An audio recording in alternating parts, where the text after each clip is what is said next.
누가복음 8장 22절부터 25절까지 함께 교독하시겠습니다.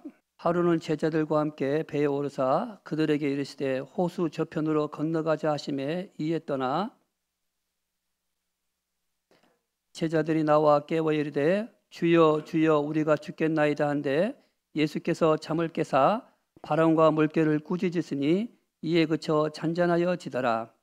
제자들에게 이르시되 너희 믿음이 어디 있느냐 하시니 그들이 두려워하고 놀랍게 여겨 서로 말하되 그가 누구이기에 바람과 물을 명함에 순종하는가 하더라. 아멘. 오늘의 말씀을 보면 예수님께서 어느 날 제자들과 함께 아마 호수라고 하는 것은 아마 갈릴리 바다일 겁니다. 이 갈릴리 바다 저편으로 가자라고 해서 이 제자들과 함께 이제 배를 타고 갑니다. 그런데 예수님께서 그 상황 가운데서 잠이 드셨다고 했습니다. 이것은 예수님께서 온전한 인간임을 보여주고 있죠. 우리가 이 누가복음 8장 2절에 그걸 쭉 보면 예수님께서 이 세상에 오셔서 사역을 감당하시라고 굉장히 바쁘게 움직이신 것을 볼 수가 있습니다. 이 바쁘신 가운데 이제 배에 타자마자 예수님께서 하신 것이 뭐냐면 잠이 드셨어요. 그런데 이 잠이 드셨는데 마침 그때 광풍이 일어나서 이 배가 흔들리기 시작합니다. 그리고 거기가 배가 흔들릴 뿐만 아니라 바람이 부니까 물이 배에 들어와서 배가 가라앉을 정도로 차니까 제자들이 이제 겁이 나겠죠. 무섭겠죠. 그래서 그 순간 누구를 찾느냐? 예수님을 찾습니다.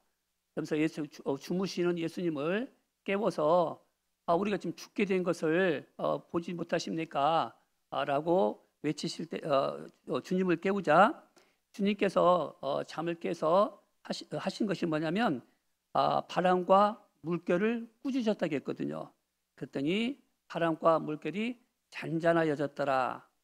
그리고 오늘 하신 말씀이 제자들에게 이르시되 다른 사람에게 한 게 아니라 제자들에게 그 12 제자들에게 이르시되 너의 믿음이 어디 있느냐라고 오늘 질문을 하시는 거예요. 오늘 우리는 제자들이라는 말에 한번 포커스를 한번 초점을 한번 맞춰보고 믿음이라는 말에 그 단어에 한번 포커스를 맞춰보고자 합니다. 오늘의 사건은 누가복음에만 있는 것이 아니라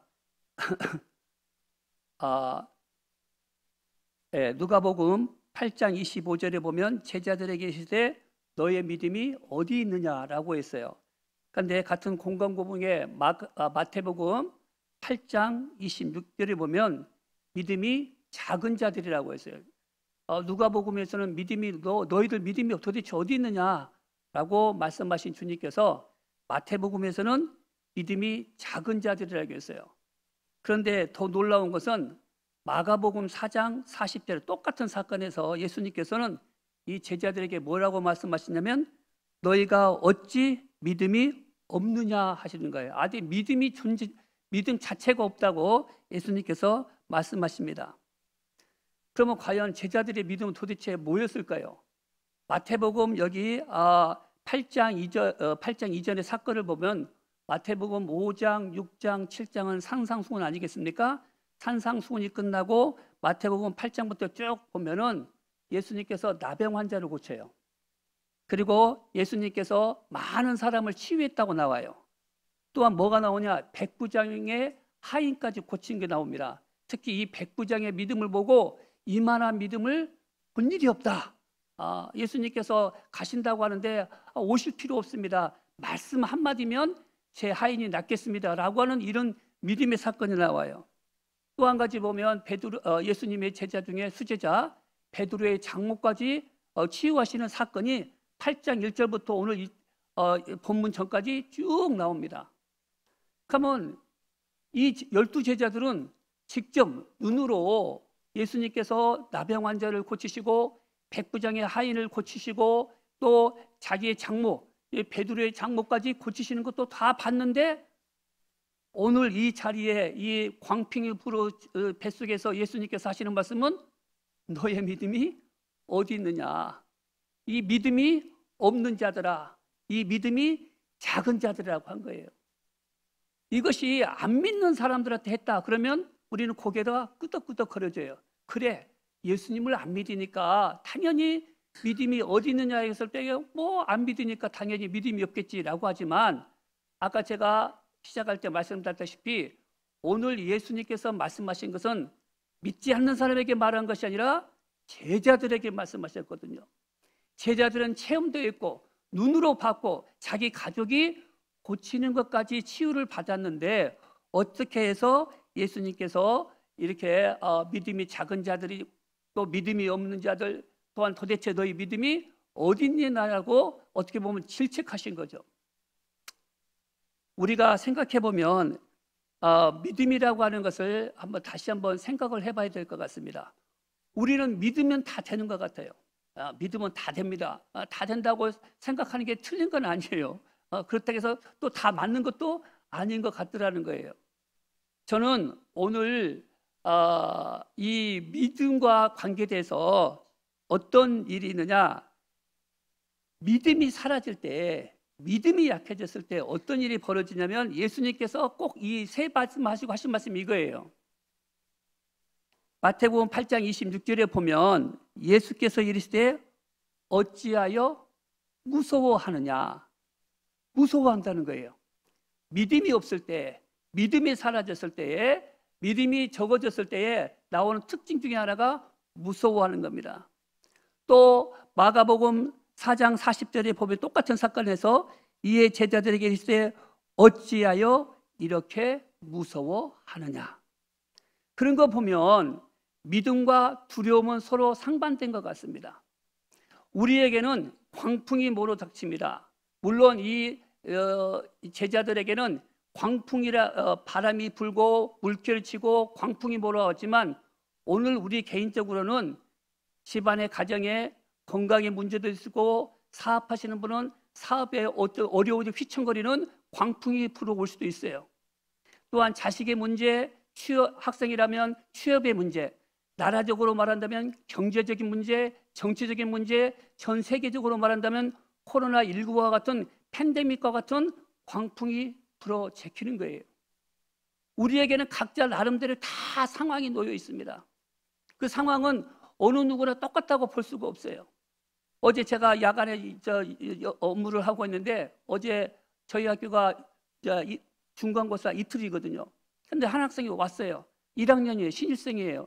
뭔가 복사하려고 부탁을 하길래 내가 이제 복사를 해주고 시험은 잘 봤느냐 했더니 망쳤다는 거예요. 그래서 뭘 못 봤냐 했더니 영어도 못 봤고 뭐도 못 봤다 그러는 거예요. 그러면서 대뜸한다는 소리가 제가 어떤 대학교를 가야 되죠? 이러는 거예요. 아니, 입학해서 지금 이제 학교 나온 지 일주일도 안 돼가지고 이제 처음 시험을 봤는데, 그 아이가 첫 번째 시험을 보고 나서 한다는 소리가 이제 어떤 대학을 가야 되냐고, 엄마에게 무슨 말을 해야 되냐고. 그래서 내 마음이 좀 아프더라고요. 아니, 고등학교 1학년이 이제 10번의 시험 중에서, 물론 12번을 봐야겠지만 3학년 2학기 것은 성적이 안 들어가니까 10번의 시험 중에서 딱 한 번 본 거예요. 10분의 1. 딱 한 번 본데 그 한 번의 시험 때문에 절망 가운데 있더라고요. 그러면서 제가 오늘 이 말씀이 생각했던 거예요. 그 아이에게 격려를 했습니다. 희망을 줬어요. 우리의 상황은, 이 학생은 학생대로 중간고사 못 봤다는 것 때문에 그 상황이 이 아이에게는 큰 광풍이 될 수도 있어요. 그런데 우리 믿음 있는 사람은 뭐느냐? 그 상황에 압도돼서는 안 된다는 거예요. 마귀는 상황을 통해서 우리에게 두려움을 줍니다. 이 상황에서 어떻게 해야 되지? 나 죽을지도 몰라. 조금 전까지만 해도 나병 환자가 낫는 걸 보았고, 자기 장모가 치유되는 걸 보았고, 수많은 병자가 치유되는 걸 봤음에도 불구하고 자기에게 닥친 문제예요. 남이 고치는 걸 보고, 남이 치유되는 걸 보고, 남이 문제가 해결되는 걸 보고 거리다가 이제 그 문제가 내게 다가오니까 꼼짝을 못하는 거예요. 우리에게는 누구나 그런 경험이 있어요. 우리가 믿음의 생활을 할 때 절대 오해하지 말아야 될 것은, 그 상황에 여러분이 압도되지 않기를 주님의 이름으로 축복합니다. 왜냐? 믿음 생활을 하려고 하면 어떤 상황에 부딪혀야 되잖아요. 그렇죠? 그런데 그 상황에 의해서 우리가 압도가 당할 때 우리의 믿음은 예수님의 책망처럼 너의 믿음이 어디 있느냐? 심지어는 믿음이 없는 자들아 라고 말씀을 들을 수도 있다는 거예요. 그러면 우리는 어떻게 될까요? 우리는 어떻게 될까요? 우리가 이런 어려운 상황, 어린아이부터 시작해서 나이 드신 어른에 이르기까지 또한 국가적으로 세계적으로 어려움에 닥쳐 있을 때 우리는 어떻게 해야 될까요? 우리 시편에 있는 말씀을 같이 한번 읽겠습니다. 시작. 나의 힘이신 여호와여 내가 주를 사랑하나이다. 여호와는 나의 반석이시요 나의 요새시요 나를 건지시는 이시요 나의 하나님이시요 내가 그 안에 피할 나의 바위시요 나의 방패시요 나의 구원의 뿌리시요 나의 산성이시로다. 아멘. 시편 18편 1절과 2절을 그 상황 가운데서 소리를 내어 외쳐보시기 바라요. 내가 이 상황 가운데서 꼼짝할 수밖에 없어요. 그런데 놀라운 것은 고백을 하는 거예요. 다윗처럼 고백을 한 겁니다. 나의 힘이신 여호와여 내가 주를 사랑하나이다. 그런데 내가 주를 사랑할 수밖에 없는 것은 여호와는 나의 반석이시며 나의 요새시며 나를 그 광풍 가운데서 건지실 뿐만 아니라 나의 하나님이시고 나의 피할 바위시고 나의 방패가 되시고 나의 구원의 뿌리시고 나의 산성이 되시는 나의 하나님이십니다 라고 했을 때에 그 상황보다 그 상황 위에서 뛰어나신 하나님의 손길을 우리가 체험할 수 있다는 거예요. 오늘 또 세상에 나가서 또 어떤 문제를 닥칠지 몰라요. 그러나 우리는 잊어먹지 마시기 바랍니다. 이 상황에 압도되지 말자. 두 번째 하는 것은 뭐냐? 두 번째 우리가 믿음에 대해서 오해하지 말아야 될 것은 믿음이라고 하는 것은 반드시 뭐가 따른다? 시련이 따라요. 하나님께서 분명히 시련을 주십니다. 지금 이 광풍을 누가 일으키셨을까요? 하나님이 허락하신 거 아니겠습니까? 그 하나님이 허락하지 않았다면 그 광풍은 일어나지가 않아요. 우리에게도 삶도 보면 사람이 말합니다. 아, 나는 하나님을 믿는 하나님의 자녀인데 왜 내가 불신자에게 당해야 되지? 왜 불신자들은 다 잘 되는데 왜 나는 하나님의 자녀인데 왜 나는 되는 일이 없지? 왜 하나님이 이런 이 광풍이 불어지기는 이런 어려운 상황에서 내게 아무런 조치를 하지 않으시는 거야?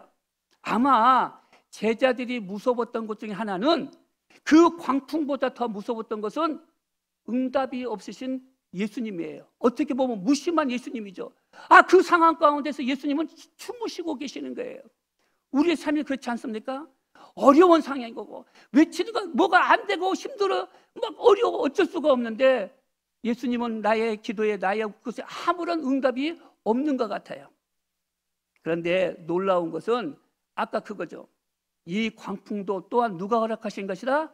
하나님이 허락하신다 했을 때 우리에게 뭐가 나옵니까? 기도가 나오는 거예요.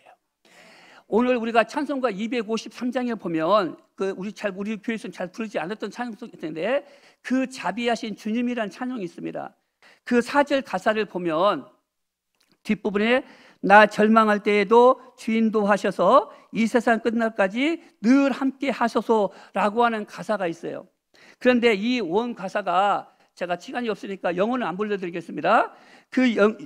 가사가 원래 이 가사가 이거예요. 원래 영어 가사가 모든 것이 우리를 대적하는 듯, 모든 상황이 우리를 대적해요. 그리고 그것이 절망으로 우리를 몰아가요. 그때에도 내가 알고 있는 게 하나 있어요. 우리가 알고 있는 게 하나 있는데 뭐냐? 문 하나가 열려 있다고 하는 거예요. 온 찬송가 내용이 그렇습니다. 그 한 문이 열려 있는데 그게 뭐냐? 한 귀는 우리의 기도를 듣고 계시다고 하는 거예요. 우리가 아무리 힘든 가운데서도 우리가 이것도 하나님이 허락하신다고 하실 때에 한 문이 열려서 여전히 우리의 기도를 듣고 계신다는 주님을 바라볼 수가 있다는 거예요. 오늘 또 우리에게 어떤 광풍이 불어고 어떤 바람이 우리에게 불고 있을지 몰라요. 다 각자 다를 거예요. 그러나 잊지 마시기 바랍니다. 하나님은 여전히 우리의 기도를 듣고 계시다는 거예요. 할렐루야. 기도하시겠습니다. 하나님 감사합니다. 주께서 우리 예투 순복음교회 우리 성도들을 축복하여 주셔서 이 새벽 민명에 절대자 되시는 주님의 이름을 부르며 주님께 기도할 수 있는 기회를 허락하시고 축복을 허락하신 주님께 감사를 드립니다. 하나님, 우리가 어떤 광풍과 어떤 바람이 분다 할지라도 하나님 흔들리지 아니하도록 우리를 붙잡아 주시옵소서. 상황 가운데서 상황 가운데서 져서 상황 가운데 휘둘리는 것이 아니라 그 상황을 붙잡고 계시는, 그 상황을 주장하고 계시는 여호와 하나님의 손길을 바라보며 기도하는 우리가 될 수 있도록 주님 붙잡아 주시고 함께하여 주시옵소서. 감사드리며 예수님의 이름으로 기도합니다. 아멘.